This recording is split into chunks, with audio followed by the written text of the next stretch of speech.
ඔන්න ඔයගොල්ලෝ අදත් එකතු වෙලා ඉන්නේ අපේ Orion Educational Institute එකේ YouTube channel එකත් එක්ක. අද මම ඔයගොල්ලන්ට කියලා දෙන්න යන්නේ තවත් අලුත් particles දෙකක් ගැන. එහෙනම් අපි බලමු අද ඉගෙන ගන්න යන particles දෙක. අද අපි මුලින්ම ඉගෙන ගන්න යන්නේ මෙන්න මේ me කියන particle එක. අනිත් particle එක තමයි a.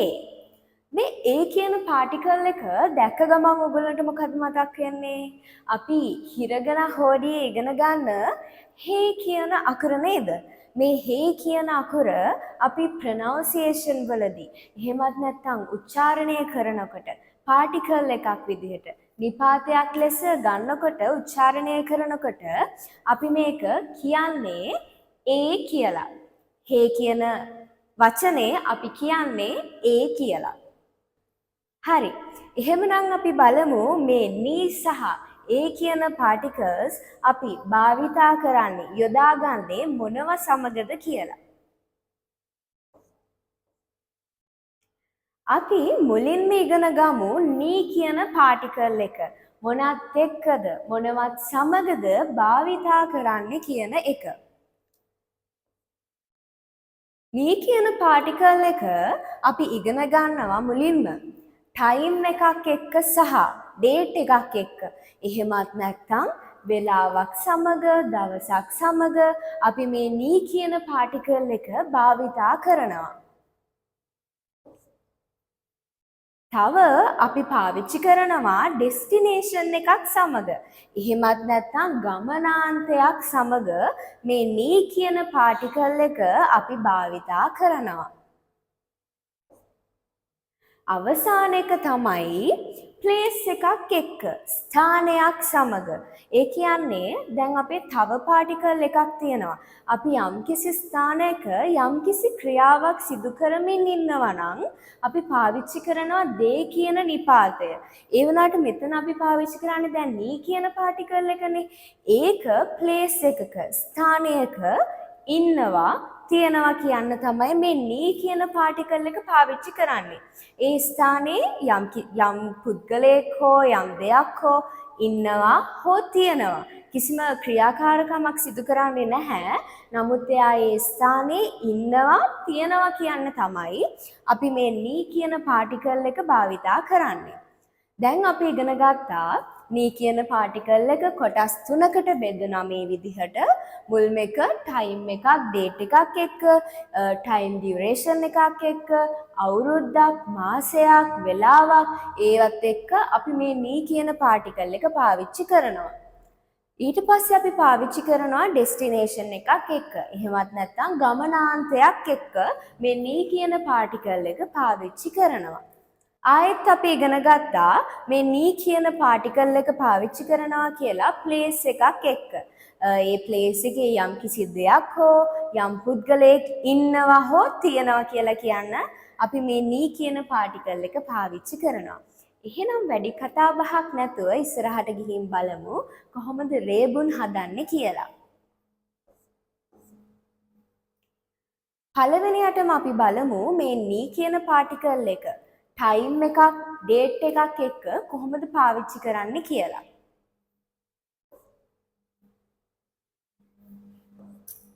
හරි. මේ රේබුන් එකෙන් කියලා තියෙන්නේ මම 6ට අවදි වෙනවා කියලා. ඒ කියන්නේ මෙතන එයා අවදි වෙන්නේ හරියටම 6ට. මෙයා හරියටම නිශ්චිත වෙලාවක් මෙතන අපිට දීලා තියෙනවා. අවදි වෙන්නේ කීයටද? හරියටම 6ට. අපි නිහොන්ගෝ වලින් කොහොමද ලියන්නේ කියලා බලමු. Watashi wa 6 ni okimasu. Watashi wa 6 ni okimasu. මම 6ට අවදි වෙනවා. හරියටම දැන් අපි කතා කරා ni කියන particle එක වෙලාවක් සමග භාවිතා කරනවා කියලා. මෙතන හරියටම එයා නිශ්චිත වෙලාවක් ගැන කියලා තියෙනවා. එයා නැගිටින්නේ 6ට කියලා. එතකොට අපි මේ ni කියන particle එක හරියටම නිශ්චිත වෙලාවක් එක්ක භාවිතා කරනවා. මේ රේබුන් එකෙන් තේරෙන්නේ නැති නේද? වෙලාවක් සමග කොහොමද ni කියන particle එක භාවිතා කරන්නේ කියලා. එහෙනම් අපි ඊළඟ particle එකක් බලමු. මම ඉරිදාට යනවා. මෙතන අපි කියලා තියෙන්නේ මෙතන සඳහන් කරලා තියෙන්නේ ඉරිදාට යනවා කියලා. ඉරිදා කියන්නේ ඩේට් එකක්නේ. එහෙමත් නැත්නම් දවසක්නේ. අපි දවසක් එක්කත් මේ කියන පාටිකල් එක භාවිතා කරනවා කියලා කලින් කිව්වා. නිහොන්ගෝ වලින් තියෙනවා වතෂි wa nichiyōbi ni ikimasu. වතෂි wa nichiyōbi ni ikimasu කියලා නිහොන්ගෝ වලිනුත් තියෙනවා. ඒ කියන්නේ මම ඉරිදාට යනවා. හරියටම දවසක් ගැන කියනකොට මේ නී කියන පාටිකල් එක අපි පාවිච්චි කරනවා. හරි. අපි ටයිම් එකක් එක්ක ඩේට් එකක් එක්ක මේ නී කියන නිපාතය පාවිච්චි කරනවා. එහෙනම් අපි ඊළඟ රේබන් එකත් බලමු.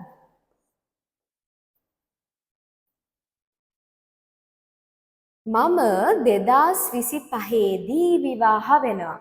මෙන්න මෙතන තියෙනවා අපි ටයිම් ඩියුරේෂන් එකක්. කාල සීමාවක් ගැන මෙතන පැහැදිලි කරලා තියෙනවා. හරියටම කාලය ගැන මෙයා කියලා තියෙනවා. මෙයා විවාහ වෙන්නේ 2025 දී.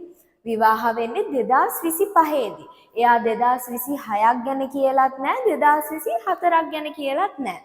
මෙයා කියලා තියෙන්නේ හරියටම එයා 2025 දී විවාහ වෙනවා කියලා. එතකොට අපි ඉගෙන ගත්තනේ කලිනුත් ටයිම් එකක් ගැන ඩේට් එකක් ගැන කාල සීමාවක් ගැන කියනකොට මේ නී කියන නිපාතය පාවිච්චි කරනවා කියලා.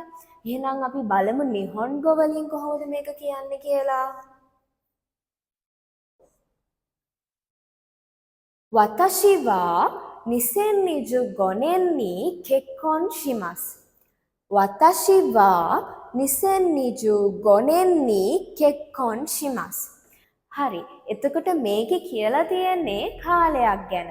එහෙමත් නැත්නම් දිනයක් ගැන. අවුරුද්දක් ගැන තමයි මෙතනදී කියලා තියෙන්නේ. එතකොට අපි මාසයක් එක්ක, දිනයක් එක්ක, එතකොට අවුරුද්දක් එක්ක, ටයිම් එකක් එක්ක, ඒ හැම එකක් එක්කම අපි මේ නී කියන පාටිකල් එක භාවිතා කරනවා. හරි. දැන් මම ඔයගලන්ට මෙච්චර වෙලා කියලා දුන්නේ මේ නී කියන පාටිකල් එක අපි මේ දේවල් එක පාවිච්චි කරනවා කියලානේ. නී කියන පාටිකල් එක යූස් කරන්නේ නැති. එහෙමත් නැත්නම් භාවිතා කරන්නේ නැති වචන සෙට් එකක් තියෙනවා. අපි දැන් ඒ මොනවද කියලා ඉගෙන ගමුකෝ. මේ තියෙන නී කියන පාටිකල් එක අපි මේ වචනත් එක්ක පාවිච්චි කරන්නේ නැහැ. කියෝ කියන්නේ අද කියන එක. අපිට කිසිම වෙලාවක කියන්න බෑ කියෝනි ඉකිමස්.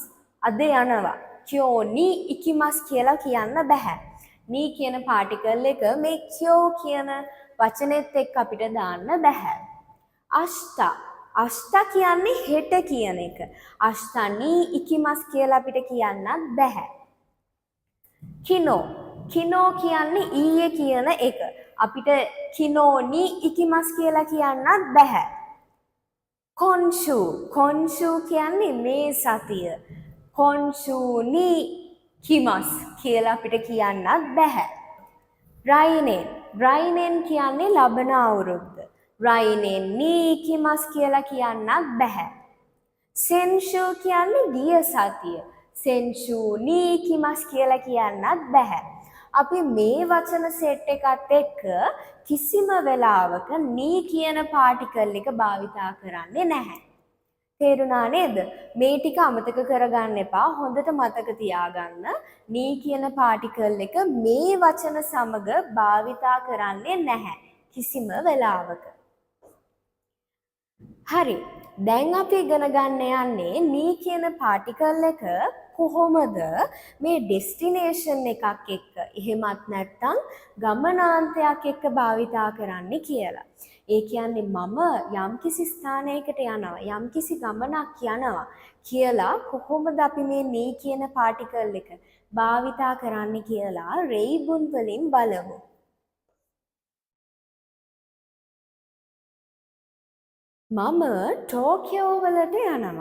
මම ටෝකියෝ වලට යනවා. ටෝකියෝ කියන්නේ රටක්නේ. දැන් ඔන්න මෙයා ගමනක් යනවා. මම ටෝකියෝ වලට යනවා. බලමු මේක නිහොන්ගෝ වලින් කොහොමද කියන්නේ කියලා. වතෂි වා ටෝකියෝ ni ikimasu. වතෂි වා ටෝකියෝ ni ikimasu. මෙයා මේක ගමනාන්තයක්. මෙයා යම්කිසි ස්ථානයකට යම්කිසි ගමනක් යනවා. මම ටෝකියෝ වලට යනවා. වතෂි වා ටෝකියෝ ni ikimasu. තේරුණා නේද? අපි ඩෙස්ටිනේෂන් එකක් එක්ක කොහොමද මේ ni කියන පාටිකල් එක යූස් කරන්නේ කියලා. හරි, අපි ඊළඟ රේබුන් එකත් බලමුකෝ.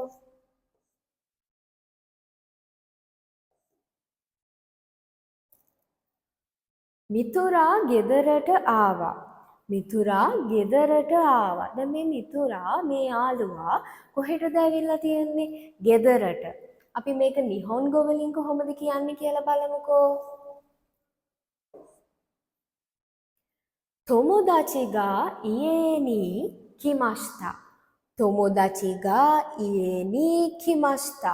මේ යාළුවා ගෙදරට තමයි ඇවිල්ලා තියෙන්නේ. දැන් මේක ඇවිල්ලා ගමනාන්තයක් ගැන කියනකොට ඒ කියන්නේ නී කියන පාටිකල් එක දැන් අපි බලන්නේ ඩෙස්ටිනේෂන් එකක් එක්ක කොහොමද භාවිතා කරන්න කියලානේ.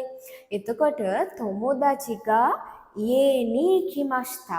තේරුණා නේද? මේ නී කියන පාටිකල් එක කොහොමද ඩෙස්ටිනේෂන් එකක් එක්ක භාවිතා කරන්න කියලා. මිතුරා ගෙදරට ආවා. තොමොදාචි ගා ඉයේ ni kimashita.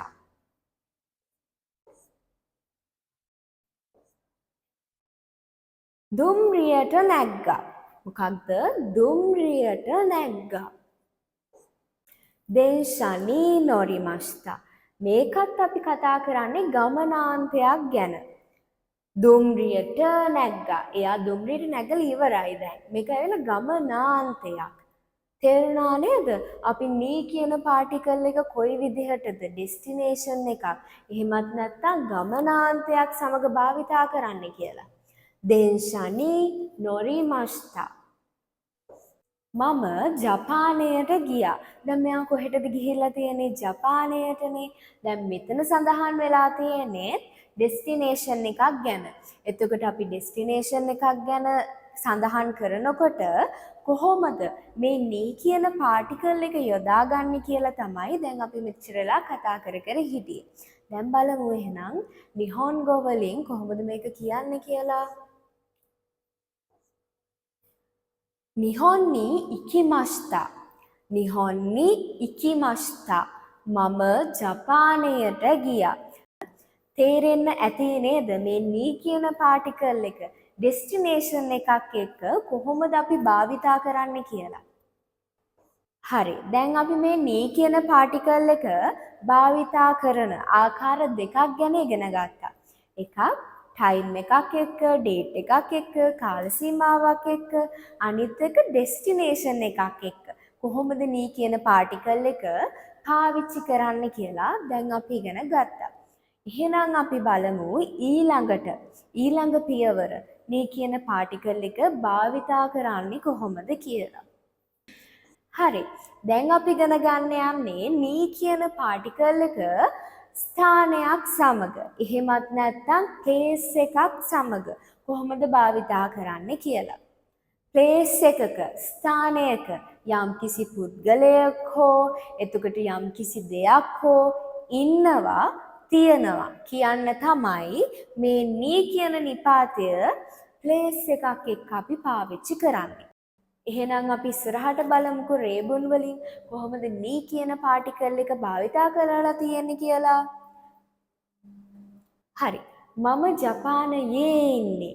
ඒ කියන්නේ මෙයා මෙතන සඳහන් කරලා නැහැ මෙයා කිසිම ක්‍රියාවක් සිදු කරනවා කියලා. මෙයා කියලා තියෙන්නේ මම ජපානයේ ඉන්නේ. මෙයා ඉන්නවා කියලානේ කියලා තියෙන්නේ. මෙතන සඳහන් කරලා නැහැ යම්කිසි දෙයක් සිදු කරමින් ඉන්නවා කියලා. අපි යම්කිසි ස්ථානයක යම්කිසි ක්‍රියාවක් සිදු කරමින් ඉන්නවා නම් ඒකට අපි පාවිච්චි කරේ දේ කියන නිපාතය. හැබැයි අපි මේ නී කියන පාටිකල් එක පාවිච්චි කරන්නේ ස්ථානයක් සමග ඉන්නවා හෝ තියනවා කියනවා නම් තමයි නී කියන පාටිකල් එක පාවිච්චි කරන්නේ. නී කියන පාටිකල් එක පාවිච්චි කරනකොට ස්ථානයත් එක්ක යම්කිසි ක්‍රියාවක් සිදු කරමින් ඉන්නවා කියන එක තියෙනවා නම් නී කියන පාටිකල් එක අපි පාවිච්චි කරන්නේ නැහැ. ඒක පටලව ගන්න එපා. මම ජපානයේ ඉන්නේ. නිහොන්ගෝ වලින් බලමුකෝ.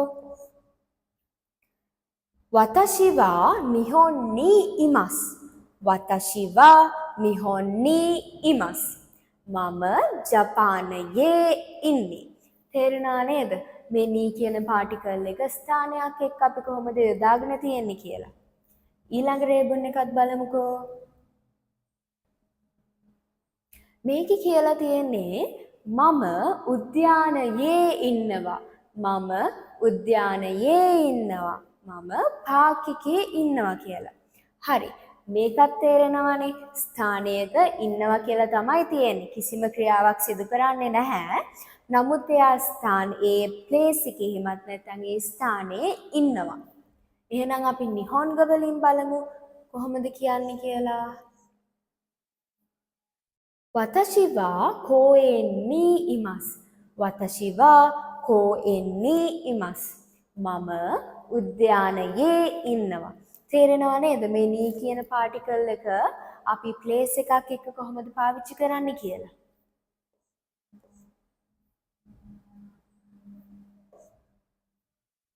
ගෙදර කාර් එකක් තියෙනවා. දැන් අපි මෙච්චර වෙලා රේබුන් වලින් බැලුවේ ඉන්නවා කියලානේ. දැන් ඔන්න තියෙනවා. ගෙදර කාර් එකක් තියෙනවා. නිහොන්ග වලින් කොහොමද කියන්නේ ඒක?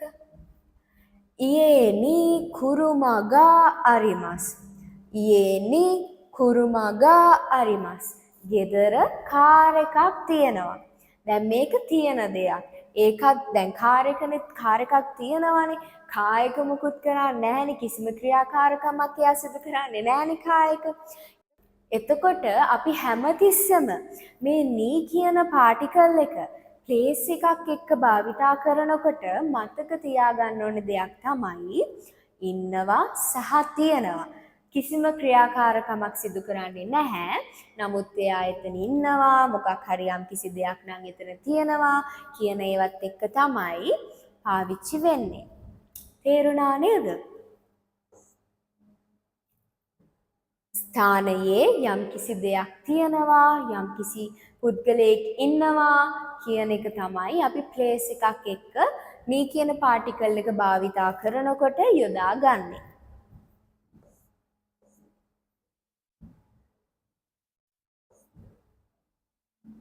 මම ඇමරිකාවේ ඉන්නේ. මෙතනත් අර රේබුන් වගේම තමයි ඔයගලන්ට පැහැදිලි වෙන්න ඇති. අර විදිහමයි මෙතනත් ප්ලේස් එකක් ගැන කියලා තියෙනවා මෙයා ඉන්නවා කියලා. මෙයා ඉන්නේ ඇමරිකාවේ. මම ඇමරිකාවේ ඉන්නේ. නිහොන්ගෝ වලින් බලමු. වතෂි වා අමෙරිකා ni imasu. වතෂි වා අමෙරිකා ni imasu. වතෂි වා අමෙරිකා ni imasu. මම ඇමරිකාවේ ඉන්නේ. තේරෙනව නේද? ප්ලේස් එකක් එක්ක අපි ඉන්නවා සහ තියනවා කියන ඒවත් එක්ක තමයි නී කියන පාටිකල් එක යූස් කරන්නේ. හරි. අපි මේ නී කියන පාටිකල් එක කොටස් 3කට කඩලා ඉගෙන ගත්තා.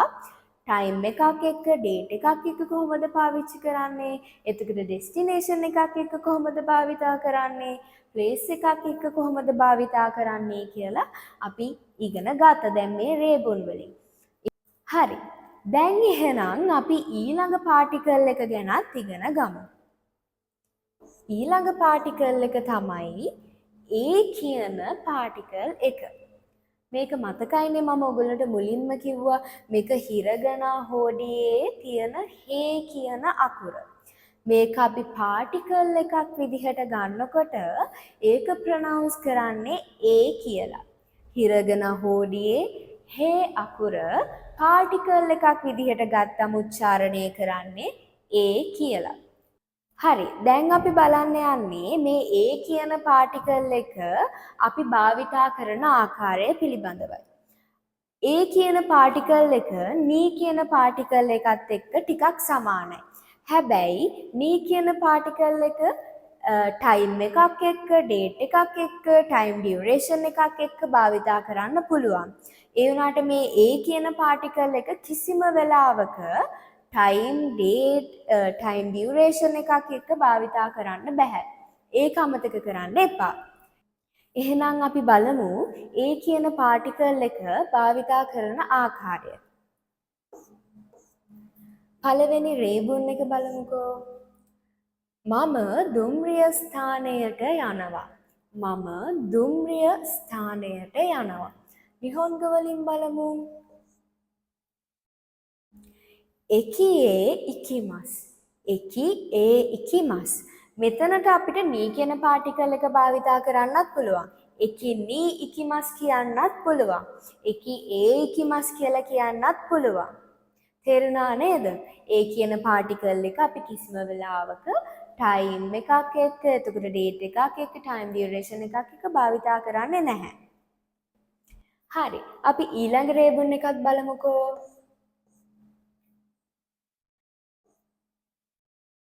කරුණාකර මේ පැත්තට එන්න.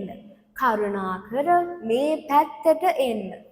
නිහොන්ග වලින් කොහොමද තියෙන්නේ? කොචිරායේ දෝසෝ. කොචිරායේ දෝසෝ. කරුණාකර මේ පැත්තට එන්න. ඊළඟ රේබුන් එකත් බලමු. ජපානයට යනවා. ජපානයට යනවා. නිහොන් ඒ ඉකිමස්. මෙතනට අපිට පුළුවන් නී කියන පාටිකල් එකක් දාන්න. නිහොන් නී ඉකිමස් කියන්නත් පුළුවන්. නිහොන් ඒ ඉකිමස් කියලා කියන්නත් පුළුවන්. දැන් එහෙනම් තේරෙන්නේ නැති නේද? නී සහ ඒ අතර තියෙන වෙනස සහ නී පාටිකල් එකයි ඒ පාටිකල් එකයි භාවිතා කරපු ආකාරය ගැන තේරෙන්න ඇති කියලා මං හිතනවා. එහෙනම් තවත් අලුත් පාඩමකින් එනකන් අදට සමුගන්නවා. Thank you very much. ඔබේ ජපන් සිහිනය විශ්වාසනීයව නොපමාව සැබෑ කරගන්න. වසර 3ක් අකණ්ඩව 100% වීසා අනුමත වී ඇති Orion Education Institute වෙතම එන්න.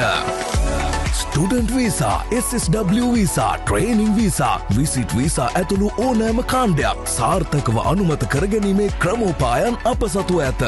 ජපන් ජාතික ගුරුවරු සහ ජපානයේ ඉගෙනුම ලද ශ්‍රී ලාංකීය ගුරුවරු ඔස්සේ ඉගෙන ගන්නා ලද කණ්ඩායම් 11ක් මේ වන විට තම ජපන් සිහිනය සැබෑ කරගෙන අවසන්. අමතන්න 070 359 56 26 077 909 56 223 2080. Orion Education Institute සමගින් ඔබත් ජීවිතය දිනන්න.